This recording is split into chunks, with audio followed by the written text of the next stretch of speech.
Hello, everyone, and welcome to this month's webinar on the Battle of Thermopylae, the Killing Grounds. My name is Anya Leonard, and I'm founder and director of Classical Wisdom, a site dedicated to bringing ancient wisdom to modern minds. And we run these events kind of regularly to sort of bring attention to really cool corners of the ancient world, because we really try to cover quite a lot. I mean, from even the pre-Greek and Minoan eras and Mycenaeans all the way to the end of the Roman and Eastern Roman Empire, covering all from, the Hadrian's Wall to North Africa, really over to India. We have quite a wide spread. And so it's great when we get these opportunities to sort of deep dive into specific spots. And one does not capture the imagination maybe more than the Battle of Thermopylae. And so I've got our two very esteemed guests who are going to be able to really shed light onto this really fascinating corner of Greece and yet pivotal to Greek and Western history. So I'm going to just introduce our esteemed guests and then we'll get started. So Myke Cole has been a regular on Classical Wisdom. We've had roundtable discussions with our members. He's done a few events with us over the years, so I'm happy to welcome him back. Just for those who are new to Myke, following a long career in the military, intelligence, and law enforcement, Myke Cole is a fire rescue responder in New York's Hudson Valley. He's a freelance historian and writer and has published 10 novels with publishers, including Penguin Random House and Macmillan. In addition to his history books for Bloomsbury, Myke's short work has appeared in the New York Times, Smithsonian Magazine, The Daily Beast, Foreign Policy, The New Republic, McSweeney's, and Slate. And he has starred in TV shows on CBS and Discovery and was recently featured on NPR. And with us, new to Classical Wisdom readers and audience, is Dr. Michael Livingston. He is a two-time winner of the Distinguished Book Prize. I think we have 1 second. Here we go. And is that, yes, sorry. Just to check, is somebody sharing their screen? I do not think. Yeah, one of the participants is sharing their screen. There we go. Just fix that for a second. Sorry. So back to you, Dr. Michael Livingston. He is the two-time winner of the Distinguished Book Prize from the International Society for Military History, an author of best-selling fiction, a frequent public lecturer, and occasionally even a person on TV. Former Secretary General for the United States Commission on Military History, he co-hosts the Bow and Blade podcast and is Citadel Distinguished Professor at the Citadel. So clearly he stays busy. And the two of you have been working together on a really exciting book called The Killing Grounds and Thermopylae.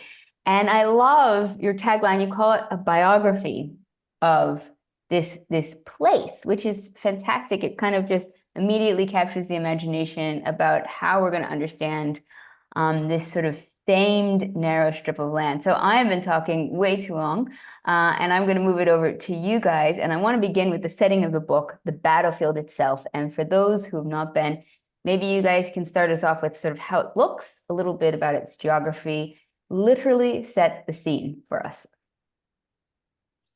Go for it, Mike. Well, actually, I was going to punt to you since you're so the reason I'm punting, and let me say this, the reason I'm punting to Myke is that Myke really is a physical geographer, a map person, a ground surveyor, and that goes back in his family for a long ways, and that was sort of one of the big things he brought to this project, including that tagline that you like so much, Anya. So, Myke, if you would, I'd be grateful. All right. I was going to let you do it because you're so good with your fancy words and such. Yeah, Thermopylae, however one chooses to pronounce it, is kind of a fascinating geographical spot because you have a string of mountains that cuts across what we think of as essentially Greece, right? And those mountains ultimately kind of construct a wall that has to be passed through in order to get into central Greece from anybody coming from the north. And it just so happens that this wall also has a gulf of water at its foot, which further constrains the geography. One of the things that we'll eventually, I'm sure, do is sort of talk about, what it was like in 480 versus other times, what it's like today, because it has changed a great deal. This is a landscape that, because of how it was constructed geologically and continues to be constructed geologically, is changing very, very radically. Where kind of the Great Battle in 480 was fought, which was fought along the seashore, it's like kilometers away from the sea now. So it has undergone a lot of change. And it's one of the things we had to kind of grapple with in this book was, exactly what is that change point at any given moment, right? Whenever we're studying it, because we studied 2,500 years of battles and engagements. Each time you had to kind of like figure out what is the landscape here in order to try and construct what we're looking at. But if anybody hasn't gone, it's a great place to go. It's beautiful. It's absolutely just like stunning and kind of pulls at your heart because so much history's happened there. And so why is it, I mean, there's got to be so many mountains and so many passes in Greece. Like, why is that terrain so important in understanding this battle, these battles? Oh goodness. Let me take a shot at this if that's okay. So there's a few reasons for it, and we cover a lot of this in the conclusions portion of the book. And some of it is physical geography, but some of it is also the impact of legend, of the story of Thermopylae, and some of it has to do with there are sort of cultural explanations, and I'll try to gloss over those first, since we talked a little bit about physical geography already. The first is that Greece has the misfortune or the fortune of being centrally located between imperial powers, much in the same way that Ukraine is. If you look at the history of Ukraine, given the current crisis aside, you see it sandwiched between the Ottoman Empire and the Holy Roman Empire, and the expanding Muscovite Empire, and the Russians, the Polish-Lithuanian Commonwealth. And they've all got to cross it to get to each other and to dominate that region. And you see Ukraine having this really storm-tossed history. And Greece occupies much of the same position between the Gallic Celts in the northwest, between the Carthaginians in the south, between the Romans, between the Byzantines. And then you, of course, as transportation and world expansion becomes more of a thing, you have the Crusades, you have all these kinds of far-flung adventures, and Greece occupies this incredibly central location. But the other thing I think that's important to emphasize, and that we point this out in the conclusions, and I hope, is that the legend of itself, of Thermopylae itself, begins to have an attracting force almost as soon as that legendary battle in 480 BC is fought. Everybody knows about Thermopylae because of that, what we have termed the second, although we can't be sure that it is indeed the exact second battle there. We know there was at least one before it, but there's many that we probably don't have records for. It became a legendary place that you defend. The story of 480 BC spread so far and so wide as this legendary, a defeat that was, as Montaigne says, that was, thought of as a victory because it was so dramatic. And there really is a lot of evidence and in the literature, in Pausanias and in other contemporary sources, that Thermopylae was thought of as a place where you go to fight, that you defend it.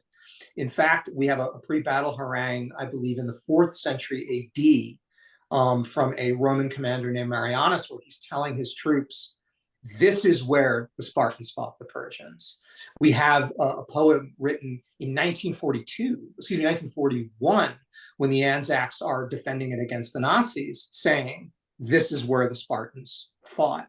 And I think that kind of legend. Oh, I'm sorry, one more great point. We have the communist guerrilla leader, Ares Velociatus, lamenting that Greeks did not die at Thermopylae, defending it in World War II. And these sources really give evidence that this legend, that when you defend Thermopylae, really does help lay the groundwork for why so many battles were fought there. And to kind of go back to the physical geography again, why did this happen in the first place? As we can talk about in 480, it's because this wall, and there's only really 2 ways through.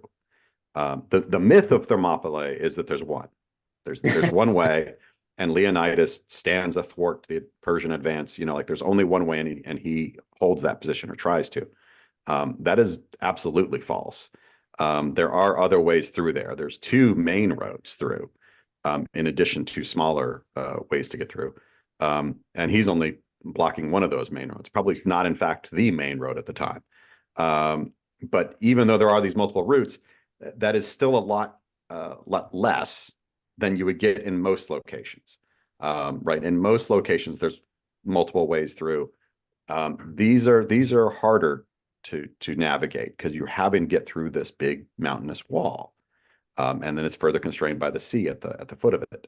So that's kind of why it originally happened. But yeah, Mike is absolutely correct that it becomes this gravitational pull that even as the geography changes to where it isn't quite such an ideal place, it's still a good place to defend, but not ideal. It's still like mythically ideal, like spiritually ideal. Like this is where it should be done because that's where Leonidas fought. It's really remarkable all the way to the current age. I think that's really fascinating that you guys bring up, this myth, the myth of it. And I know, Mike, you've written a whole book about this, The Bronze Lie, that we really cling on to this idea of this brave, amazing battle, but they lost. I mean, they really lost. And it kind of makes you think, why wasn't anyone reading the history books? It's sort of like Hitler copying Napoleon. You're like, that didn't end well. Right. So why were people kind of claiming this myth and going back to the same spot when it was disastrous the first time around? Sure, and it wasn't just disastrous the first time. It was disastrous many times. And we do put in the conclusions a kind of scorecard where we reckon it. And yeah, it was not held successfully very often. And of course, look, this is one of the things that and again, I really think it's important to credit Mike for teaching me this, is that historians, they don't often like to admit that they don't know things, right? Because if you're constantly coming out there and going, hey, I'm an historian and I don't know what happened here, what do we need you for, right? We can speculate on our own. But of course, so much of his history, and this is a quote that Mike gave me, which I use all the time, the importance is to get it right, not to be right. And that means that you have to acknowledge the limits of what your sources show you and what you can conclude based on the data. So the only true answer to your question is we can't know, but we can speculate, and we can speculate in an informed fashion.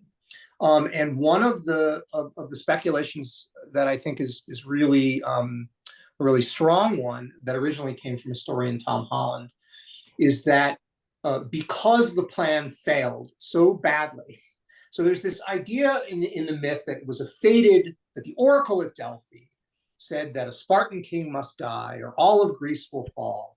And so they sent Leonidas with just 300 of his bodyguards to Thermopylae, knowing that he would die in this human sacrifice on this suicide mission. And that is just not true. There is anyone looking at the sources in 5 minutes can tell that was not true. There were several thousand Greeks. There was an excellent battle plan. And Leonidas had every expectation not only of surviving, but of winning. And was outgeneraled and defeated. And we lay that out very, very clearly in the book.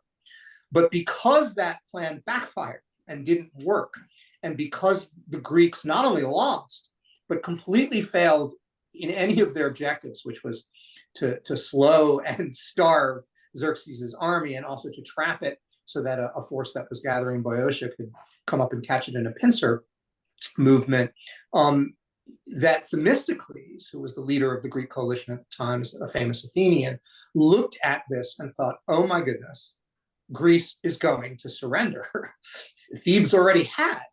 And he was known to be a master spin doctor. And so put this story out that, hey, this was a fated suicide mission. Mike puts this great quote in the book about Leonidas. He meant to do that, or retroactively saying, oh, yeah, he meant to do that. And that propaganda campaign was successful beyond Themistocles' wildest dreams, to the point where Zack Snyder is making a movie about it in 2006 of that same story that Themistocles put out in 480 BC. Now, I want to be clear, I cannot prove this, right? But when you look at the aggregate sources and you look at what makes the most sense, I think that's the hypothesis that really does make the most sense. And that myth grew legs, and people love their legends. And when you are, and look, morale is a critical function in battle. many battles, one could even argue that most battles, turn on the morale of the armies involved. And when you have that tool, the myth of Thermopylae, to galvanize its defense, that's not a tool that you put aside lightly. I think it's really interesting pointing out the role of propaganda in war. And it's one of those things that I think, the more you look at these stories, the more you see it happening again and again. And I've done a few deep dives on like the Battle of Actium. And that's another perfect one where there's so much propaganda that to try to understand it is difficult. And this is one of those I love always showing the relevance of the classics in our here and now. We see this always being employed in the past, and it's just a nice little reminder that people haven't changed. This stuff still happens today, and to just always sort of be critical whenever we're even engaging in things, even right now. But to fight these kind of the spin doctors and the marketing, the propaganda that does occur, let's get to the sources. Let's get to what evidence do you find on the battlefield, physical, archaeological? What about the literary? I mean, what can we see? What can we know? Oh man. Oh man. So the big thing, it depends on which battle you're looking at, right? So 480, obviously, if you're not dealing with Herodotus, like, what are you doing? Like, you got to deal with Herodotus. You do have to, like, right? You can't just believe everything the guy says, right? He's got a story to tell, and he's got his bias and his axe to grind. Everybody does. That's not saying down with Herodotus. That's how sources function. So, like, you have to deal with Herodotus. But Herodotus isn't alone. We do have other voices from the period that we can check with. We have other bits of archaeology that we found all over Greece, right? We go through some of these in the book. And then, important to kind of my obsession, we also have the artifact of the ground. That this is another text that has to be read. People get very tired of probably hearing me say this. Anybody's heard me talk before, but I'm constantly saying a battle is its ground. A battle is its ground, because as human beings, we're attached to that ground. To understand how people function in battle, you have to understand the ground. What were their lines of sight? What were the problems that they would face? How did they get there? What were the roads? Like, lines of retreat, lines of approach, everything. You have to understand those things. And one of the things that drew me to doing this project with Mike, I was incredibly grateful that he asked to do this with me, is that in one spot you're able to do this from a multiplicity of battles with different tactics, different technologies, different times. But it's all in one spot. And yeah, that ground is changing, but like, the mountains don't move, right? The rivers are rivers, I mean, so you're kind of able to grapple with what you have on the ground over time. And what is on the ground is incredibly informative, because with geologic coring, we can see basically where was the shoreline in 480, for instance, right? What did the gates look like? These kind of very famous, East Gate, West Gate, and Middle Gate.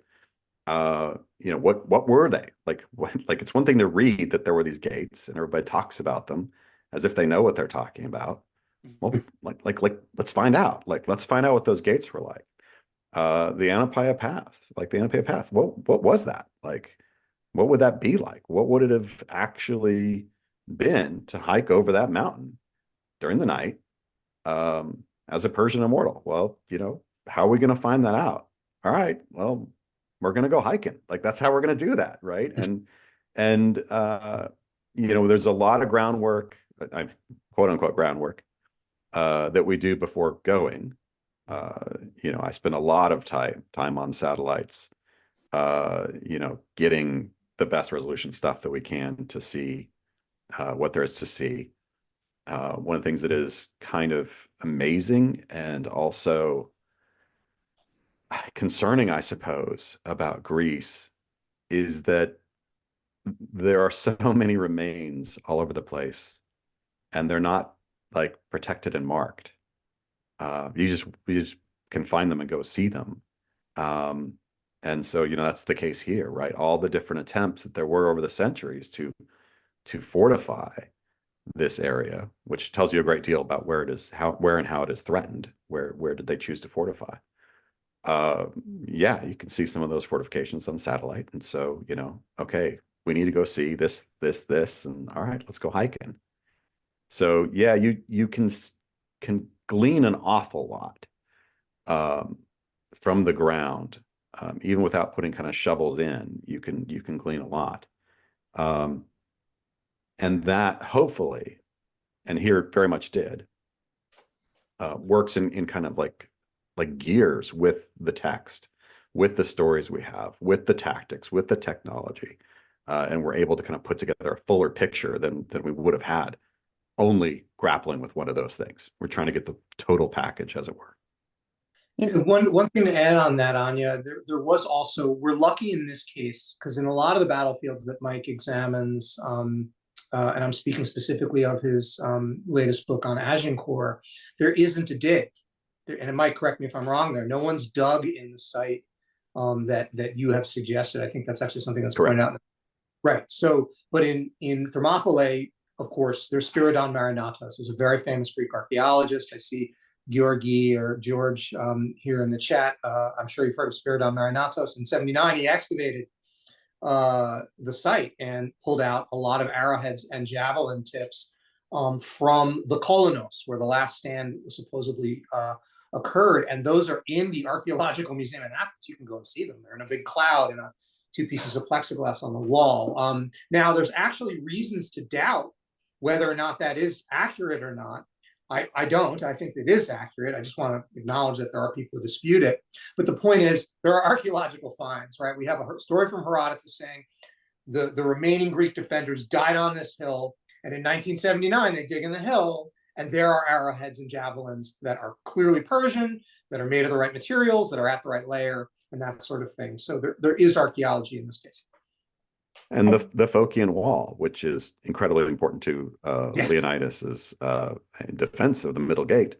Merodotus found it. That there it is. We know where it is. There were then disputes over how this should be interpreted, and we have a pretty new interpretation of that. But it's one that I'm sure Myke can remember. We were like on the wall, Pretty cool. and I'm running my drone all over the place, and suddenly it was like, oh, this is how it works, right?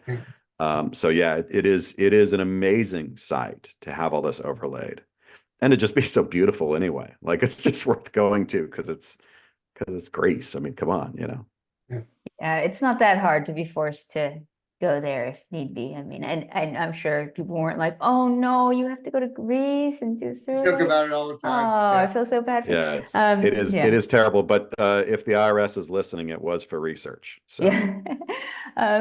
It's just interesting because we were talking before about propaganda or the difficulties with historians, but when it comes to battle, it's difficult for anybody to really know what's going on, even the commanders and the generals. And I mean, I always think of that scene in War and Peace when they're describing Napoleon trying to figure out this battle, and like it's near impossible for the man right down at the bottom clashing swords or trying to kill his enemy. The person at the top says what to do. I mean, there's a whole chain of commands that in the actual field of battle is going to get difficult.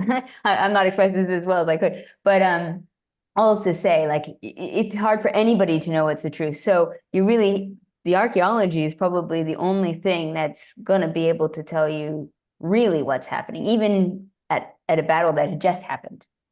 Yeah, but even that's subject to interpretation. And I'm so glad, Anya, that you brought up the chaos of battle. I have one perhaps dubious advantage, and if you call it an advantage, I've been in battle. And in battle in the 21st century, where I have a laptop on my body armor that I can flip down, I have a cell phone on a secure network which has plotter and information.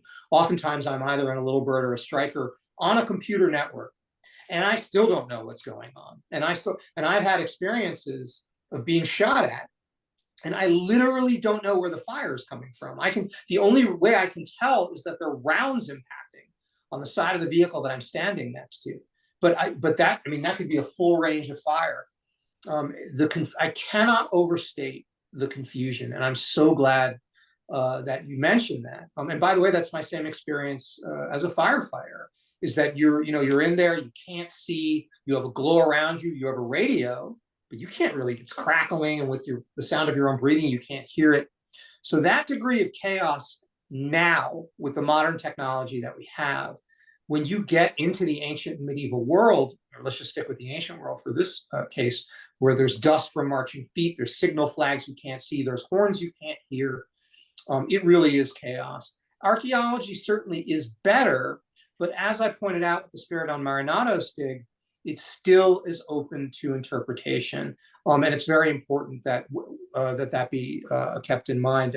It's really, really rare to find smoking gun proof, and I'll defer to Myke as the more experienced person in the field on this, but I found it in my shorter experience in military history that it's pretty rare to find a smoking gun on anything.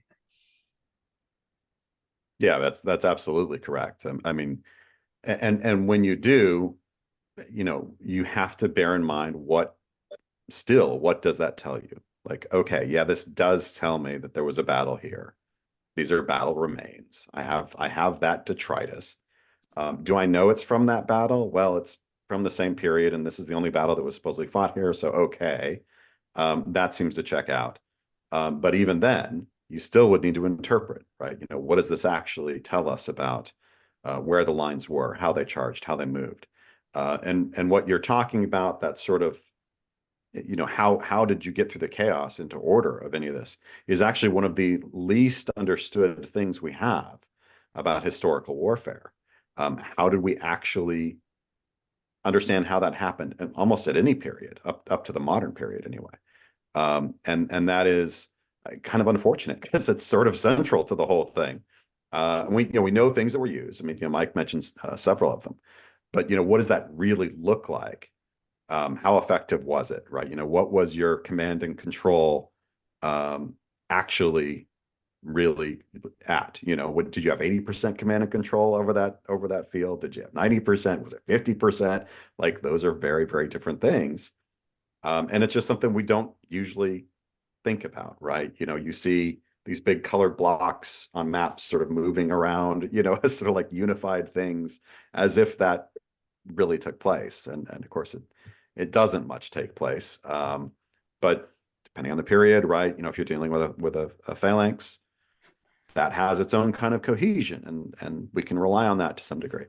But which way was the phalanx facing? How did they how did they turn? Like, lots of questions still, even with that. So give us some of the good juicy stuff. When you're on the field and you're looking around, what was some of the sort of surprising discoveries that you found? You're like, oh wow, look at that, or I never thought of it like that way before.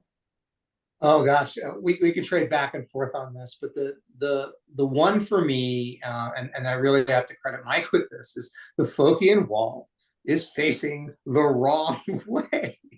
So the legend I was brought up with and really believed, I guess, until I looked at it, was that, and this is the legend that Herodotus tells, is that there's one road, it's a coastal road running along the beach, it's choked between the mountains and the water. This is what you see in the movie 300. And the Greek force, I knew it wasn't just 300 Spartans, but this is what I believe. They deployed north-south, right? North-south, with the Gulf at their north and the mountain at their south, blocking the road. The Persians had no choice but to go through. And they were defending the Phocian wall, which Herodotus tells us. Well, we found the Phocian wall, and it is not facing north-south. It is facing sort of east-west, and it is along the road, not across the road. And so I'm looking at this. Honestly, thank God for Myke, because I'm like, what? This is not the right wall. Why is this like this? And one of the things that Myke really spearheaded and determined here, and it's so wonderful because he used modern doctrine to sort of understand it, is that one of the things you do when you're trying to slow movement on a major road is you put in an S turn. and you put that S turn near a defensive barrier so you can control that movement. The S turn meaning so you can slow this down. You see this all the time. It's actually, Myke found I think a UN tactics for defending positions. Was it UN, Myke? I think it was. Yeah, it was United Nations. Yeah. Yeah, that's right. So basically it's laying this out as modern doctrine. Now, and in this case, it absolutely applies here, because when you think of the Greek objective, which is to slow this much larger army and pin them in place so they starve themselves out, and that they also have time to both evacuate Athens and to muster troops in Boeotia, that scans exactly. And if they're exposed on a road while the Greeks are in a fortified wall alongside of it, or they can attack them with missiles, or they can retreat to defend, it absolutely makes perfect sense. And that was such a shock. And once I got that, and we looked at it a million different ways, and I was like, nope, this is what happened. This is clearly, I mean, obviously one can never be 1,000% sure, but I'm 999% sure. How's about that? It really changed the whole structure of the narrative for me. That was easily my biggest surprise. Michael, do Yeah, you have some? that one was, yeah, that was a good one. You know, the existence of the second road, I think, was kind of rather eye-opening, because it destroyed sort of every narrative that we'd ever read about Thermopylae. You know, because the idea of what Leonidas was even trying to do got thrown out the window. If you're trying to stand in the way and you're not in the way, there's another road, probably a better road, that they can take before they even get to you and go around you. Like, what are you doing? And so we had to really kind of, you know, dive into what possibly could be the plan here. But I think the thing that actually most stunned me was that there is an ancient temple site. We all kind of know Delphi, the great, complex at Delphi. When you go back to Leonidas's time and before, Delphi is kind of the number 2 site, or 1A, 1B, if you will, with a site called Anthela. And Anthela doesn't survive to get the great reputation that Delphi has, but in the early period, it's probably the more important site. And it's at Thermopylae. So Leonidas, I mean, if there's this idea that he was going to hold the middle gate, and this is where I'm going to hold, and I'm going to fight here, which we don't think is what happened. But if that was the idea, which you get in the movies or whatever, then he had made the decision that he was going to hold in eye shot. He could see the temple, this most important temple, while it would be trashed and burned by the Persians. Like he was giving it up. He was like, "Oh no, you guys go ahead and take that thing. This incredibly important temple. It's the temple of having grain next year for our crops. But yeah, you guys go ahead and take that. We're gonna be over here." We sort of, I sort of found that in the sources, and I'm like, why is nobody dealing with this thing? And then to actually go and like stand on the ruins. They're heavily overgrown, but they're there. There has been quite a bit of archaeology to dig up parts of that. And I see Dean is now sharing his screen with us again. Thanks, Dean. And glad there wasn't anything horrible on his screen. That was just pretty astonishing, right? That he had read about it, but like nobody had dealt with this thing, and just to stand on it, right? That was a cool day. That was fun. Oh, I love that feeling, like when you're traveling and you get to really just actually be there with the physical thing. And I get this in museums too. It's like, you're like, wow, the artist was the last person to physically touch this, or holding a coin from the ancient world. It just like connects you through history in such a thrilling way. I just think it's so exciting. Now, I just going to say, we're going to take questions in like 5 minutes, because I want to make sure people get a chance to ask you guys. And I realized that when I was preparing for this, one of the cool things about your book is that you kind of go into so many different battles. And that's kind of the fascinating thing about this one spot, that this myth pervaded so much that people kind of kept coming back to it. And I feel like it would be an injustice if we did not mention at least some of the other battles.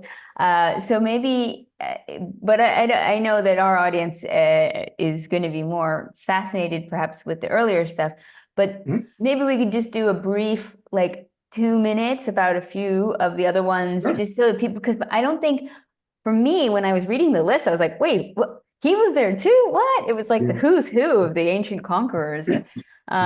So yeah, maybe just throw out a few of the fun ones that might Sure. surprise people. Sure. So, look, I cannot fail to mention, look, this was very, very active in World War II, all the way up through World War II and in World War II. And if folks will Google Smithsonian Magazine and The Killing Ground, Biography of Thermopylae, or either one of our names, our most recent article for the magazine, which is an excerpt from the book, talks about Operation Washing, which is in 1943, correct, Mike? Yep. A sabotage, and it's like something out of James Bond, where the British Special Operations Executive blows a bridge held by the Nazis. And it's amazing. But I really think that even though the folks attending today are ancient enthusiasts, you'll get something out of this, because the ancient history of Thermopylae, that resonant legend that was founded in 480 BC, pervades everything. And Mike found and bought a postcard of the bridge that was blown, and written on the back in German is, "Here is where Leonidas and his 300 Spartans fought the Persians." If I'm quoting that wrong, Mike, I apologize. And you can see that photograph in that article in Smithsonian Magazine, and it's free. So please go online and have a look at it. I just wanted to mention that one. I do want to underscore what Anya just said. A lot of famous people were at Thermopylae. Attila the Hun fought there. Alaric, the guy who sacked Rome, fought there. But the I'll pick one more battle to mention, because Mike and I have an article about it coming out in Ancient Warfare Magazine, which is in 279 BC. There was a massive Celtic Gallic migration. We're not really sure why. Strabo hints at some kind of a political upset in Europe, and it caused the Gauls to come down through Thrace and have to transit Thermopylae. And in fact, they killed Ptolemy Coronis, the king of Macedon, and they wound up founding the kingdom of Galatia and Anatolia. So those of you who are Christians, and those of you who've read Paul's Epistle to the Galatians, I think it's Paul, those are the people he's writing to, the descendants of those Celts who wound up founding a dynasty there. Well, the Greeks formed a coalition to fight them in that pass. So you have a Greek defense of Thermopylae, but now not against Persians, but against Gallic warbands, Celtic warbands, much like those that Caesar would go on to fight a couple of centuries later in his campaigns over the Alps. And again, we'll have an article about that in Ancient Warfare Magazine, hopefully in the next issue. So for those of you who read that magazine, I hope you enjoy it. But I'll kick it over to Mike after that one. Well, I would just say, look, we have 27 actions in this battle. Not all of them full-fledged battles. Some of them, like the saboteur action and things like that. But 27 of them through 2,500 years. And the thing I would actually say is, yeah, that's a lot for one spot. That's a lot. That is an awful lot. There's not many places that can lay claim to that. The other thing, though, is there's kind of a big asterisk. That's the ones we know of. We have no doubts that there were more battles, more fights here than we know of. These are simply the ones. And look, when you look at the book, like there's a lot more on 480 than there are on some of these other battles, because some of these other battles we have like one line in a source. Like there's always so much we can do, right? So that that chapter that covering that battle is a couple pages, because it's about all we know. Because we tried to be absolutely thorough, but even in being so thorough, we know there has to be some that history just did not record, right? That memory of them did not survive.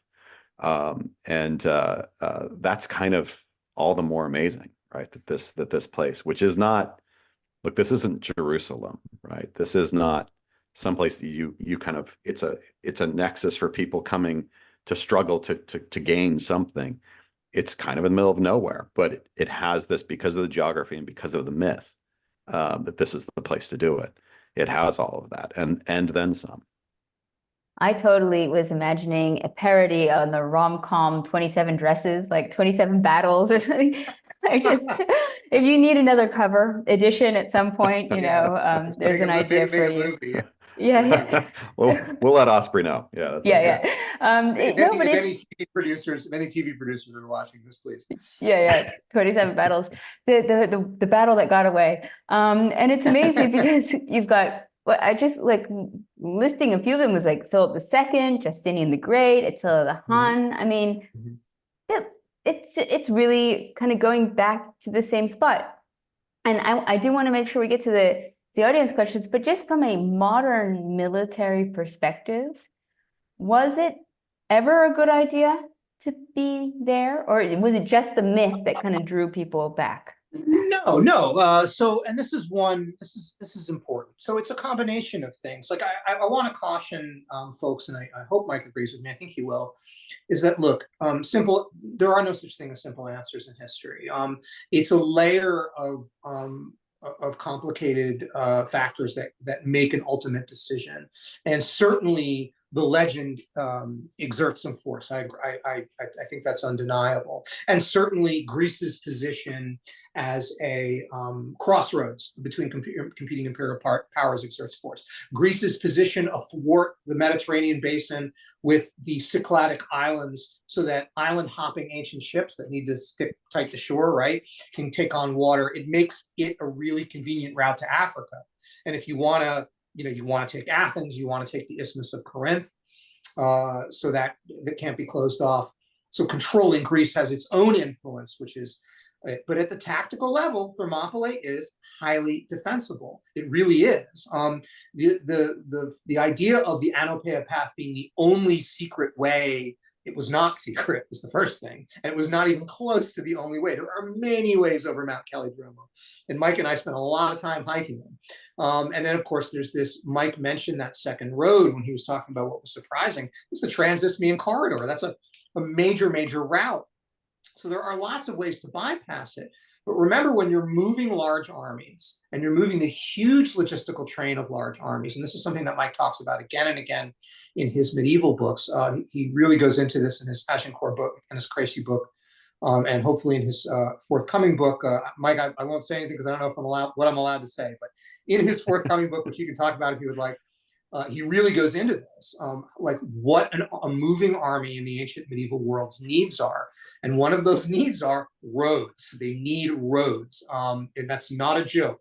And much of how you get over Calidromo are these goat tracks that you have to transit on foot. And that's not going to work for the Persian army, which was not millions of people, as a lot of people think. It was, probably around 100,000 people. That's still a lot of people. And you're not going on a goat track with that army. So when you put all that together and you see this wall of mountains that basically divides Greece north and south, just south of Thessaly, that's the way you really need to go. And it is defensible. And when you look at how the land changes and the pass widens, and ultimately in the one World War II battle fought in 1941, you really get a sense, because now you have Stuka dive bombers involved. You have, the German boats have access to the water. You have mechanized infantry, and it's still, the Anzacs still elect to hold that pass as a delaying action to allow Allied forces to evacuate Greece to Crete. But they still pick there. And I certainly, and while legend certainly plays a part of it, we have poetry from an a British-born officer serving in the Australian Army, who talks about the legend of it and how it's influenced him. I don't think Allied High Command was making that decision based on a legend. They were making that decision because that was the best place to delay the Germans for the short period of time that they did. So yes, it is highly defensible. It is just not perfect. And it is also not defensible in the manner that is described in Herodotus and in the later stories about it.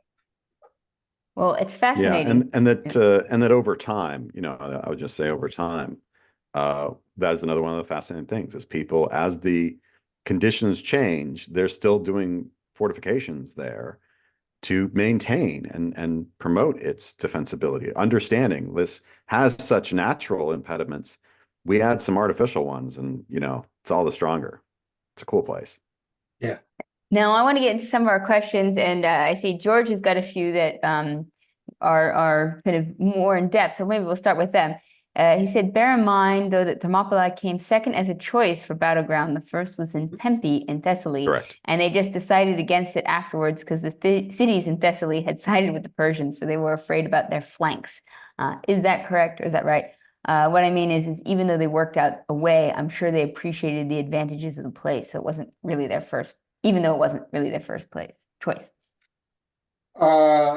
So George, I'd be grateful if you put where you are in Greece on here, so I can be jealous. We stayed in Lamia when we were at Thermopylae before, but my love affair with Greece is my love for Greece is unending, as I'm sure is Anya's. So I'd be grateful if you tell me where you're from.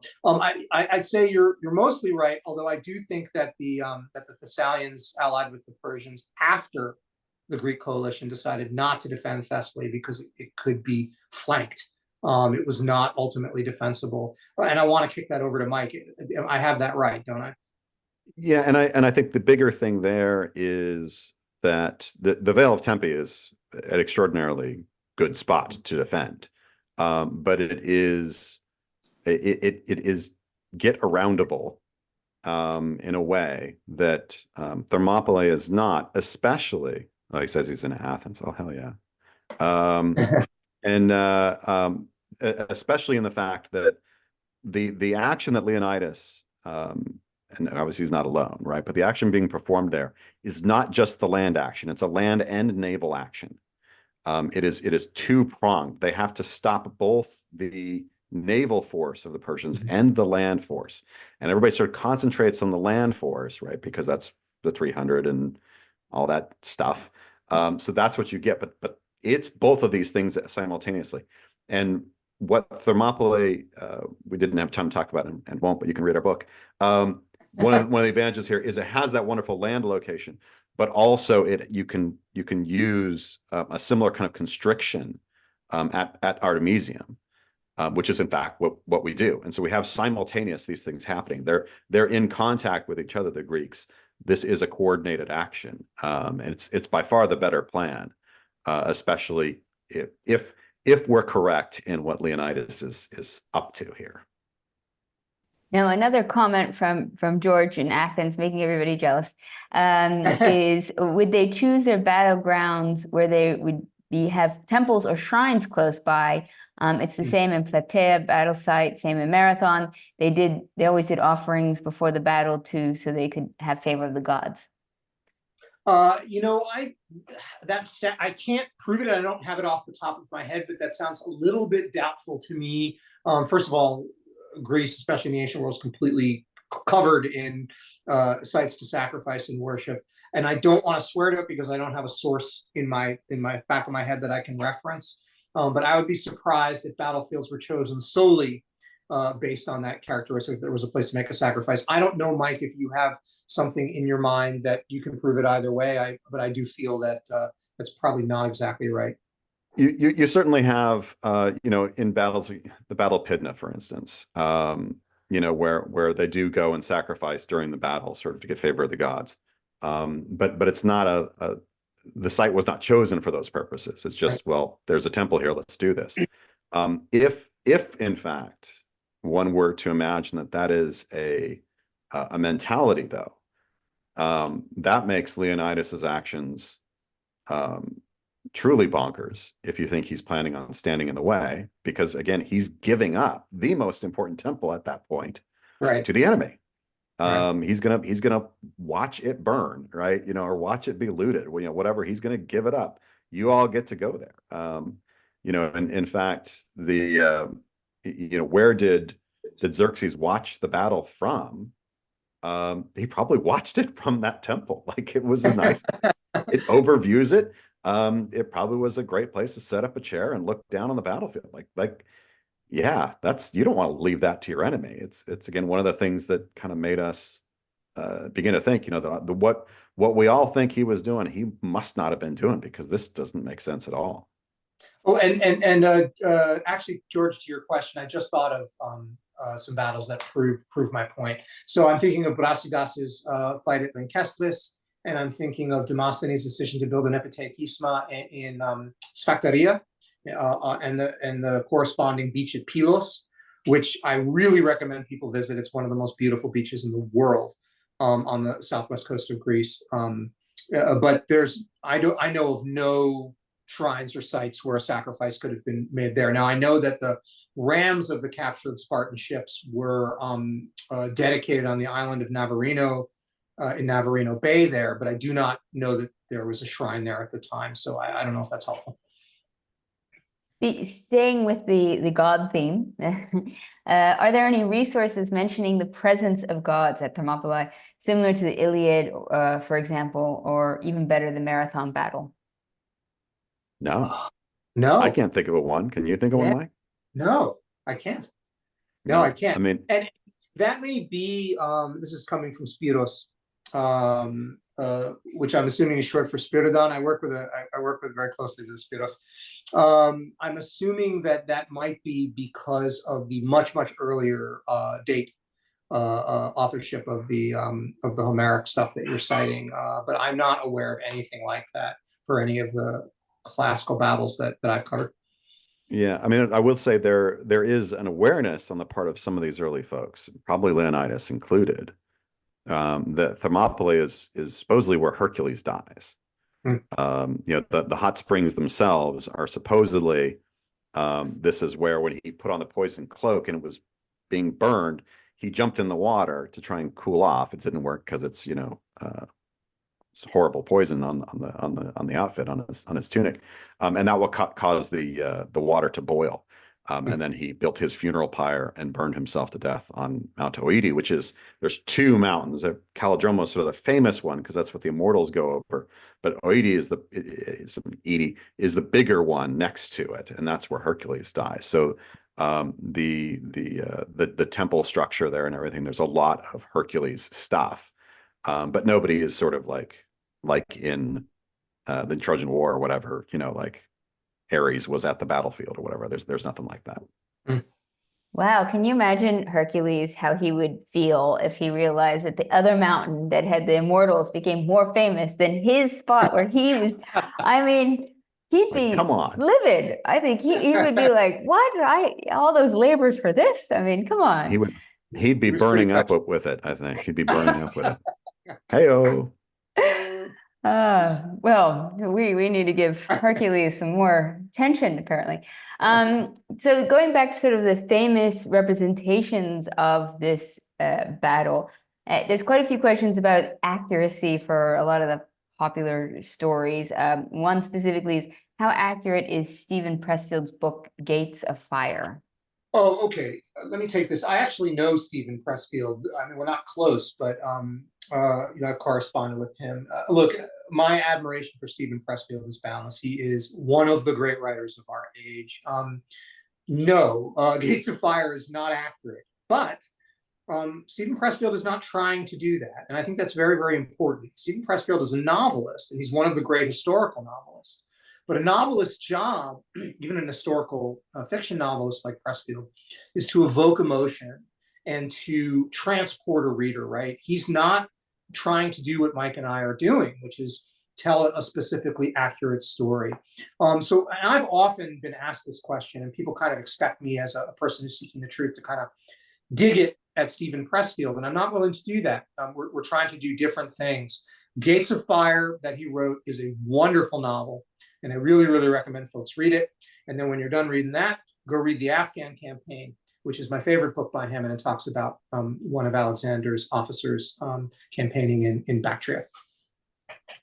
Very diplomatically handled. No, but I think that's very well said. And it's always important to realize that there's many ways to enjoy history. So I think that's an excellent point. To get into the specifics of the battle and the path and whatnot, there's two questions, and I think these ones kind of can help each other. One is, does the path for the Persian immortals exist? And also, was it possible for the Persians to approach Thermopylae on more than one front? Yes, the path exists. We don't know which path it is.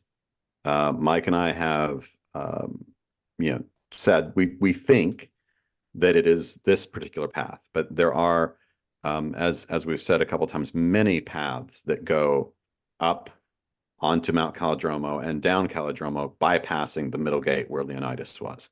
So there's many ways to do this. Which one was the one taken that night? We've kind of mapped out. We think this is the one that was taken that night, rather famously, and is subsequently taken by some other people too. But we can't know that, right? There's not sort of petrified footsteps of the immortals or something, and that's the one. And it was a size 9. I knew it. So we can't know that, but we can, feel fairly well informed on this. And we go through our rationale for why we think this path was the one that was taken. And we're not alone in that identification. As for the sort of way to attack Leonidas's position, there's head on only one way to do it.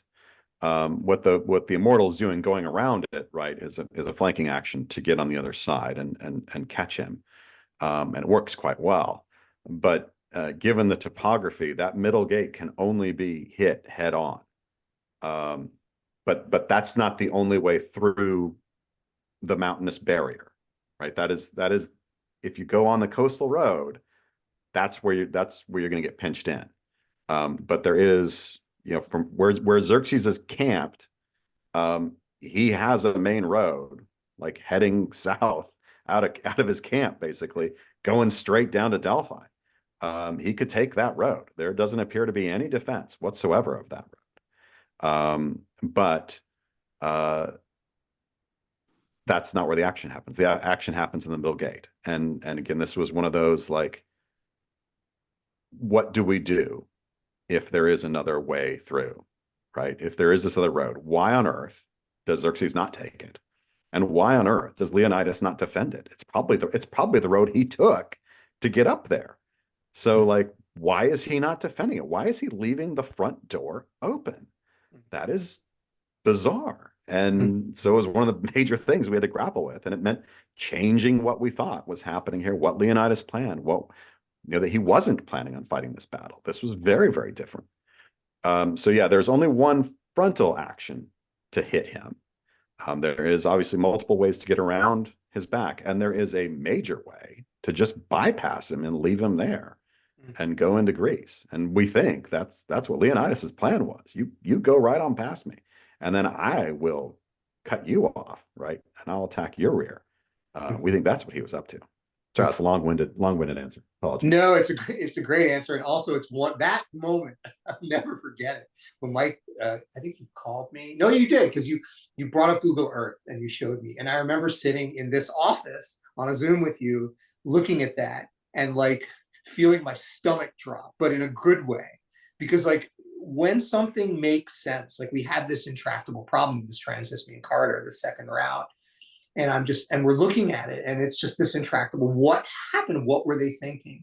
And when it finally clicked, and it answers all the questions, and it fits everything so perfectly, that is one of the great moments of historical exploration. And I have one cool life experience here, is that I've also been a police investigator and a military intelligence officer, and so that notion of like digging for something that makes sense, and how rare that is when you find it, and when you find it and it clicks, and we really lay out in the book why it clicks. It's one of the most transcendent and amazing experiences, and it makes all of the thankless hours of digging and trying to find a line in German in a journal that went out of print in the 40s or something like that for hours, searching for a footnote. It makes all of that worthwhile. Oh, I love those epiphanies.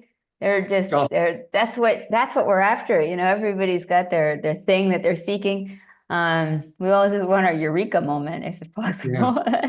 Yeah.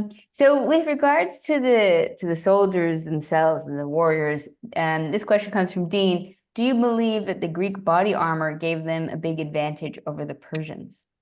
Okay, so this gets frequently asked, because there's a general conception that the Persians were lightly or unarmored, that they had wicker shields primarily, and that the Greeks, of course, we know, had the hoplite armor, the bronze breastplate or linen or leather. cuirass, they had the bronze grace, the helmet, and all of those things. And the answer is yes, but not monolithically. The first thing, and this is really important to note, is that the Persian army is a Persian commanded and Persian centered army. So that is to say, people like Elamites, Medes, Iranian peoples that are lightly armored and come from climates using reed-tipped arrows with small bronze heads. There's shorter akinakis that are almost like knife-like swords, or light sagadi saxes, which became popular after being introduced by the Saké on the Black Sea. Yes, they are generally more lightly armored, but it's really important to remember that the Persian Empire was a massive cosmopolitan empire, and many Greeks served the Persians. There were certainly Greek hoplites fighting for the Persians at Thermopylae.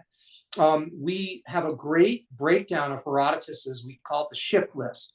It's a play on Homer's ship list from the Iliad, where Herodotus lays out all of the ethno-linguistic groupings that serve under the Persian King of Kings and talks about their armor and weapons. And you will see tremendous diversity there.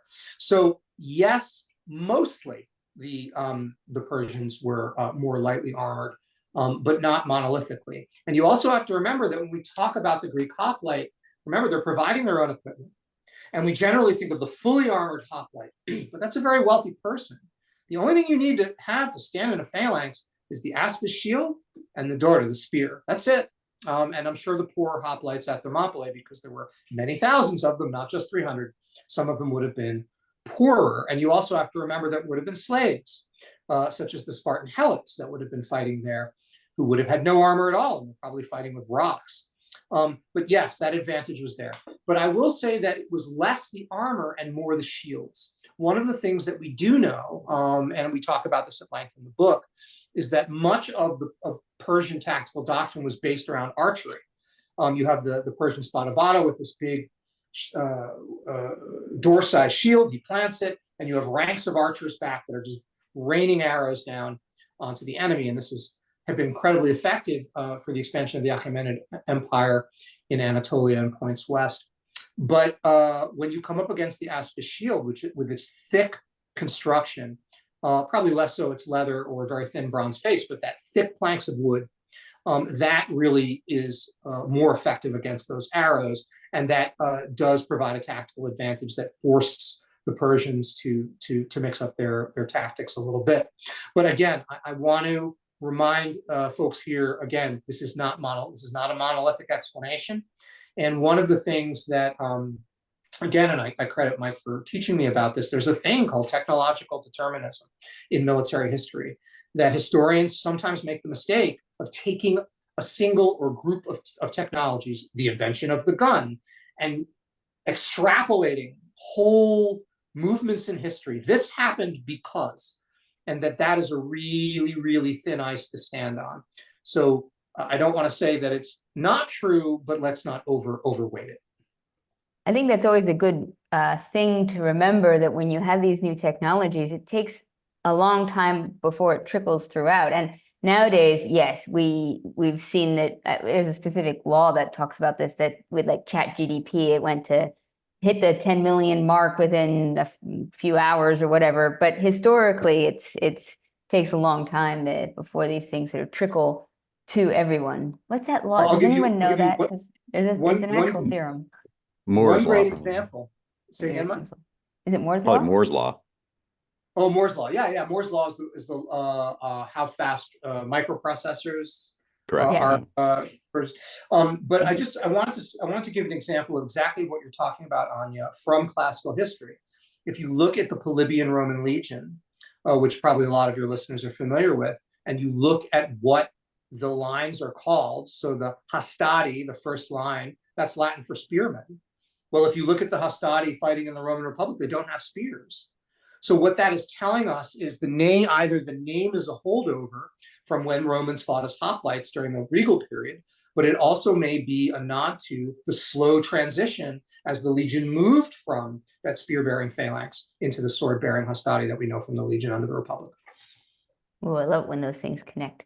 Yeah, and it's interesting too, just to go back to your point too about the Persian army being a mixture, that it's interesting to see that Greeks were mercenaries throughout the whole Mediterranean at many times. So they, it just wasn't as simple like this side, that side, and you said before like the allegiance, that not everybody was against the Persians all along. I mean, and we have many historic Greeks who at different times side with the Persians, famously Xenophon or things like that. But to kind of move on a little bit, just we talk about the Persian forces, but we have a question just about the Spartan forces. And I think maybe some people kind of have a better idea of that makeup, but maybe that would be good to just cover for those who are a little less familiar, who were on the Greek side. Mike, you want to grab this one? No, you go ahead, brother.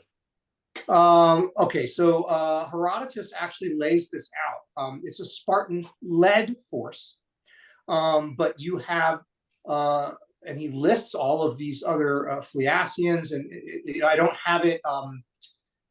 We know that Thebans were there. We know that Phocians were there. We know that Locrians were there. But I don't have the passage committed to mind. But he says in the Hellenes in the past, and he gives all of their numbers. And it comes out to thousands of Greeks. And then Diodorus Siculus later gives what I think are much better numbers. And the number comes out to about 7,000 allied Greeks from somewhere in the realm of like over 10 different city-states. So the number that it's 300 Spartans is really quite laughable. So the next follow-up question, of course, and then we're going to finish up is based on the various interpretations, then is 300 an accurate number? You just answered that, but how accurate is 300 then? Like, is it worthwhile? I mean, I saw previously there's a teacher saying like, oh, I show this to the kids, and I think that's awesome, get kids like excited and interested and connect with popular culture. But when you guys watch 300, are you like, or you're like, ooh? Oh man. I get asked this all the time for like, what medieval movie is accurate or whatever, Yeah. right? And I try to jump out a window. Look, 300 is essentially a work of propaganda. I mean, it's rooted in propaganda. Herodotus' story is propagandistic. It then has had centuries, 2 millennia essentially, of being retold and recast. And by the time you get to the movie 300, you're dealing with, a text that has that's really dealing with our modern political concepts. It's got a lot of elements to it that I would say are rather problematic in terms of that politics of our modern concepts of East and West and what that means. And it's a bit unsettling in that regard. And it's horrible history. I mean, it's just awful history. But it's also really gorgeous, right? It is like absolutely. I mean, much of this is not really Zack Snyder. I mean, obviously he's done an amazing job, but this is like, you go back to the comic book and the way that the frames were, right? He's just like basically recreating them in video. But they're beautiful set shots, right? One of my favorite images from the movie is when they're pushing the Spartans off the cliff, or pushing the Persians off the cliff, right? And it's this sort of slow motion as they're all flying. Well, there's no cliff, right? There's no cliff. There's no. They'd be like pushing them on the sand into the water to wade. Like it is not at all. What is he like? Oh no, my ankles be wet. What is happening? It's ridiculous. But it's gorgeous. Like it's an incredible shot, like, God, that is amazing. That nothing about that is correct, right? But it's beautiful cinema. I mean, the acting and everything it's all over the top. I mean, I find it delightful fun, but I'm also rather good, I guess, at like checking my brain off to be like, don't worry about it. Just accept and not get too crazy, because otherwise, yeah, it's way too painful.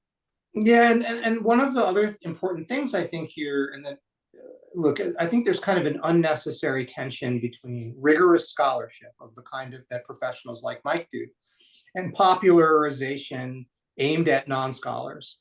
I don't necessarily, that the tension isn't really necessary. And the reality of it is that I love military history, particularly ancient military history. And I love talking about the Spartans and Thermopylae. And I want as big an audience of people to be interested in that as possible. And 300 reached millions of people and got them interested. And even if it's inaccurate, well, okay, then we can have that conversation. But if you don't care and you're not going to even talk about it, and you're not going to buy books on it, and you're not going to play war games on it, and you're not going to go visit battlefields, well, then there's no conversation to be had. So I certainly, if someone asked me, do you wish 300 had not been made? No, I'm very happy it was made. Yeah, very happy, very happy. I always make the same joke again and again that Stoicism is like the gateway drug into ancient philosophy. So I think maybe 300 is the gateway drug to ancient military history, and we'll take it. I'm happy with that. Well, gents, just to say, I've had a few people request links for your book, and I was going to say there was one question early on asking, are you going to show a terrain picture to augment the narrative? And I should just let you know, you should get the book because you do have, when I asked Mike for the book, for the book, I was given two documents, one just text and another one just images, because there's so many maps and so much that you guys cover, which I think is essential for understanding. So I want to finish with one last comment too, which was from George, who says, next time you guys visit to Thermopylae, you need to go there at night and have a dip at the hot springs. He did it in the winter during snowfall with his girlfriend, and it was an amazing experience. And well, guys, I want to buy a plane ticket. Let's go. Can't beat that. Good man. I think everybody, we should just read the book, Killing Grounds, go over there, and then it's educational. But the hot springs just happen to be there. It's fine, why not? I remember once having a conversation with an archaeologist, and I was like, can you just tell me the best Greek islands that have archaeological sites and beaches, and just combine everything? That's all of Greece. That is all of Greece. So Mike mentioned Pydna. We went to Archaea Pydna when we were researching Legion versus Phalanx, and white sand beaches as far as the eye can see, and nobody on them. It was amazing. Well, guys, I'm going to end on this lovely note for everybody to go away in the evening and have these beautiful thoughts. But I want to thank you both so much. I hope everybody really enjoyed learning a lot more about the Battle of Thermopylae and this kind of really pivotal point in history that's fascinating. And to your point about the popular fiction versus history, to be honest, the more we learn about this history, often it is more fascinating than any story you can make up with it. So I want to thank you both. Just to let everybody know, I will be including links to your books as well as the articles you mentioned in the follow-up email. And I want to say thank you, everybody, for joining us, and have a wonderful, wonderful evening. Thank you, everybody. Very grateful. Thank you, everybody.